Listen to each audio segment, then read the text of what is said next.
Ipinaaresto na ng Sandigan Bayan si Senador Rodante Marcoleta. Yan ang ulat ni J.M. Thompson.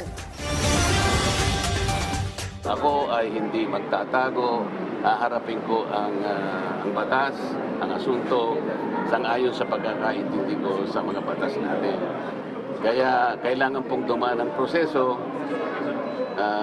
Kasama na po yung pagpunta ko rito, yung hangarin ko na kung i-serve po nila yung warrant of arrest, tatanggapin ko po. Yan ang pahayag ni Senator Marcoleta matapos ibasura ng Sandigan Bayan 3rd Division ang 3 mosyon ng kanilang kampo kaugnay ng kasong plunder. Naglabas ng resolusyon ng Sandigan Bayan 3rd Division pagkatapos ng kanilang hearing kaninang umaga kung saan may probable cause para mag-issue ng warrant of arrest laban kina Senator Rodante Marcoleta, Michael Tan Defensor, Aristotel Baluyot Viray at Joseph Varias Espiritu. Kaugnay pa rin ito ng kasong plunder sa ilalim ng Republic Act No. 7080. The issuance of the warrant of arrest signifies only that after evaluating the records, the court found probable cause to believe that the accused committed the offense charged.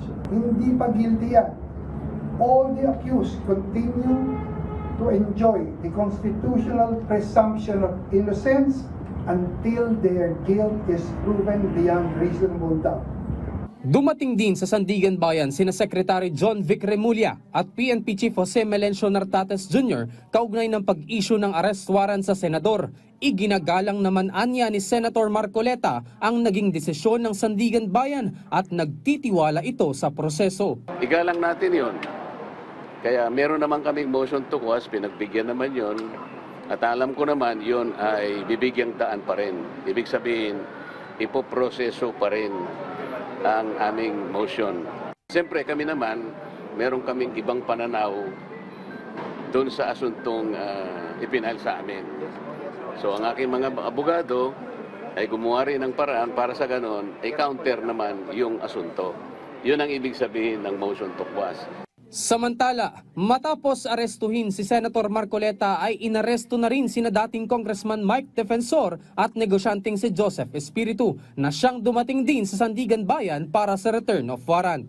Ayon kay Defensor, mauuna pa niya silang makulong dahil sa di umano'y walang basehan na kaso kaysa sa mga totoong nagnanakaw ng pondo ng bayan.